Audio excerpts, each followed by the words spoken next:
Well, it's way past time to be prepared. Cloud world is escalating very quickly.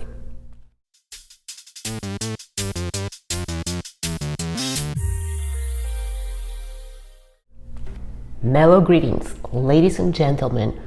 Welcome to the Relevant Elevant channel. Here we discuss relevant cultural issues and try to end on a positive note with something uplifting. I call it Elevant. In this video, I want to talk to you about something that is on everyone's mind: being prepared to survive what is to come. We are already seeing insane levels of inflation. There's war in Eastern Europe, the supply chain is being destroyed, the education system, the scientific research world, as well as the entertainment media have all been hijacked by Marxist idiots who are pushing out their propaganda and poisoning people's minds so they will not fight back. And to add to that, our southern border is wide open and all kinds of criminal elements are just walking right in from all sorts of places. Even the mainstream media is talking about food shortages in the near future, and we are already seeing them in stores all over the country. There is a bird flu threatening the flocks. There is a shortage of fertilizer that will affect this year's crops all over the world, and to top it off, the production of fuel is compromised, not only by the potatoes' stupid executive orders that shut down the Keystone pipeline, but by the sanctions imposed on Russia. To top it off, food processing plants all over the country are burning, literally on fire, on a massive scale, and there's no plausible explanation for it. Besides that, this year the climate has not been cooperating with the farmers, and the harvest is going to be quite slim worldwide compared to previous years. So yeah, we are looking at a few years where things will not be like what we are used to them being. See, I'm gonna be okay because I have already experienced communism, so I can deal, hopefully. But a lot of people that were born here in America, especially the ones that refuse to get prepared, are going to lose their damn minds when things get bad enough and they can't get their Starbucks soy latte anymore, or their Big Mac or bucket of chicken or whatever. I heard someone say recently that there are only 9 meals between civilization and complete anarchy. Yes, when people start experiencing hunger, when they can't fill up their tank anymore to go to work, it's going to get bad. How bad? Well, there's going to be more riots and more looting than you have ever seen before. A lot of people are just going to start stealing. It's already happening.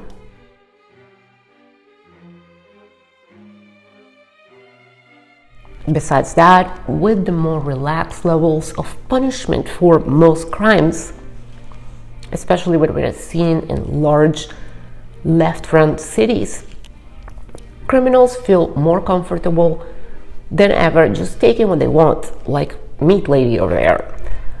This is going to affect your personal property. If criminals know they're not very likely to get punished, they won't think twice about breaking into your house and stealing anything they want. And in some places, you might even get in trouble for defending yourself. If the food crisis is bad enough, the government might send people to come and take anything they want from farms, businesses, and even households. Yet when I talk to people about this is usually the face I get.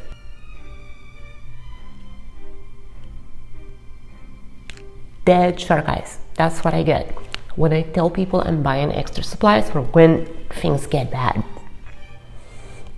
You can stick your head in the sand all what you want, but the hard times have already started coming. Now, if you are not a complete NPC, there are things that you can do. And I do not pretend to be a preparologist. I'm actually very new at preparedness myself, but I have come up with an action plan. I'm going to share that with you. I briefly touched on this in another video I made, in the last one of the 4 horses of the apocalypse, but now I'm going to expand on that. I like to put things into categories so I can better understand them and implement action steps. So I have identified a few different important areas of preparedness. Before we get into it, please take a second, hit subscribe, and give this video a like, and also hit the notification bell. Okay, here they are, the 6 basic areas of preparedness. 1. Physical preparedness. Remember that zombie movie where the guy said you had to be strong on cardio so you can outrun the zombies? Well, this is about that. To be physically prepared, you need to focus on getting in the best possible shape of your life, not by doing a particular specific sport, but by being generally conditioned. This includes your muscle strength, cardiovascular strength, and flexibility. If you're not doing it already, start hitting the gym, running, hiking, stretching, and some kind of martial art training would not hurt either. Me personally, I'm getting back into Krav Maga because it's very effective for close contact combat for people like me that are smaller in size. So I do Krav Maga Monday and Wednesday, and weightlifting and cardio or some other type of functional training Tuesday, Thursday, and Saturday. And I still take ballet a couple of times a week. For a while, I used to just take ballet every day. That's enough of a workout. And I would much rather be doing that, trust me. But what am I going to do if someone attacks me?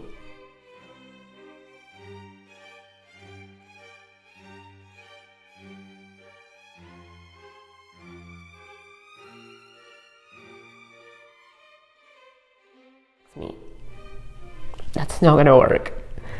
We are in a time where we have to think about not just what we love, but what is going to help us survive. Number 2, supply preparedness. This is the big one. By supplies, I mean food, water, medical supplies, and anything else you would need to survive on your own if the grid went down, or even if supplies just became scarce or unaffordable. This also includes things for your pets, clothing, books, ammunition, source of heat, batteries, and many other things that are going to be different for each individual. If you have not started an emergency preparedness supply stash yet, you need to hurry up. According to most experienced preppers, a 3-month supply of everything you will need is a good place to start. So do what you can to get there fast while you still can afford it. And of course, some of you will say, Relevant, I don't have any extra money. How am I going to put stuff away? Well, I know that in most cases there are some things you can give up. Perhaps eating out, streaming subscriptions. Most of them are groomers anyway, so no big loss. Just think for a while on it and prioritize. Food and emergency supplies right now should be your main priority. Number 3, security preparedness. These are the Second Amendment things that will help you defend yourself against an attack. And they come in many shapes and sizes, and I recommend having as many of them as you can afford, with the proper amounts of ammunition. Now, when it comes to these, it is very important you get proper training in how to use them, or you might just hurt yourself or someone else. And you must practice consistently, because marksmanship is a perishable skill. I hadn't practiced in a while until recently when I started going back to the range, and I realized I had forgotten a lot of things. Just the speed and the accuracy wasn't there anymore. Plus, practice makes you more effective. If you have to use your security devices under stress, like an attack, you are going to perform at your trained baseline, not at your best. So make sure your baseline is good enough. If you're going to say something like, oh, Elevant, I am a pacifist, I don't like violence, you're on your own then. Good luck, bye. You do not understand the gravity of the situation. Have you seen what happened in Australia? How about China? The only reason that has not happened here is because there's a lot of citizens that are armed. Just think about that for a while and then come back. Let's move on to number 4, communication preparedness. This is an area I must admit I am still way behind at. This means ways of communication that do not depend on the grid that you can use once all normal ways of communications are down. So far from my research, the best devices of this type are ham radios. So I have started studying more about them and looking to acquire some very soon. They vary in price and range, and I'm just going to start with something basic, like the Bofang UV5R. Another great thing about ham radios, in the case of a grid down situation, as far as I know, if you have ham radios in your vehicle and mobility is being restricted, the authorities cannot stop you because you become an emergency communications operator. Now, in order to transmit over ham radio waves, you need to get a license, which I plan to do. But to listen to the different frequencies, you do not need a license, and that's where I'm going to start. Having a set of just regular walkie-talkies for your family is also a very good idea. Also, it's important to have a plan with your people. What are you going to do and where are you going to meet if something bad happens, like the power grid going down or civil unrest in your city, and how are you going to stay in contact with each other? Next is number 5, bug out preparedness. In the preparedness community, bugging out means leaving your main residence because for one reason or another it's no longer safe and heading out somewhere else, pre-established or not. Some people have bug out places in undisclosed locations, which I think is the preferred method. In order to arrive at your bug out location, it is important that you have a bag with the proper supplies.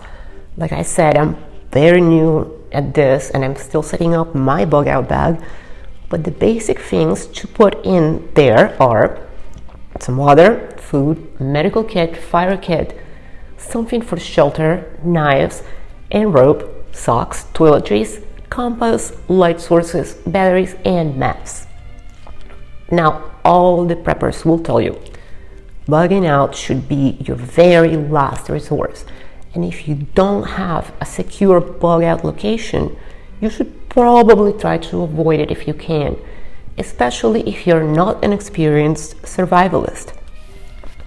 A good idea is to keep this bag in your vehicle in case it gets compromised and you need to walk a long way home. Oh, and make sure to keep a pair of hiking shoes in there too. You don't want to beat feet for long in anything else. I got a couple of pairs of these and they are awesome. They're not cheap, but good shoes never are anyways. And that's something worth investing in. And last, there is bug-in preparedness and homesteading. This is, I think, the best way to go. Have everything you need at the place where you live and be able to defend it if everything goes bad. Now, obviously, this is a lot easier to do if you're in the country. This is why we have decided to get out of the city as soon as we find a suitable property. We did intend to travel and live the RV life, but in the current situation, that is not the safest thing to do, sadly. So if you are able, get out of the city, find yourself a place where you can have a homestead and self-sustain with a garden, some animals, and a place you can defend. Of course, not everyone is able to do that right away, so do the best you can, but definitely do something. If you are not able to have a property in the country and live in apartments or condos or even the suburbs, try to identify amongst your neighbors like-minded people that do not have their head in the sand and build a community of people that can help each other out in a bad situation. Of course, there's a lot more to preparedness.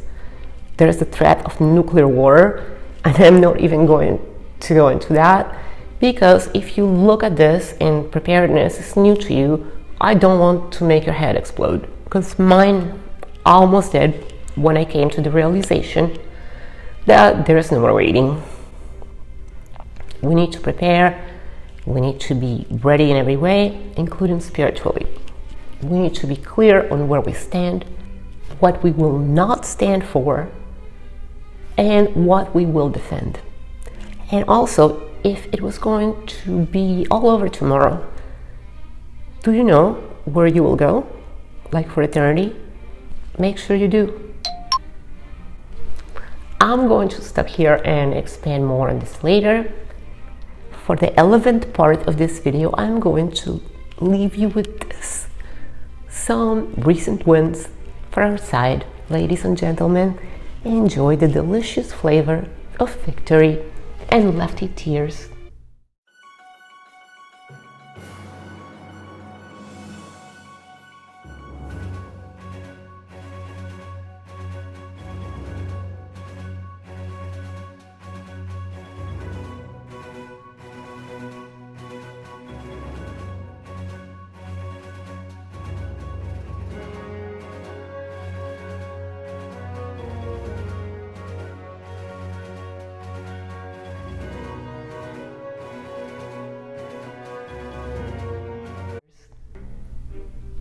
I hope you enjoyed that, and I also hope that you listen and get prepared.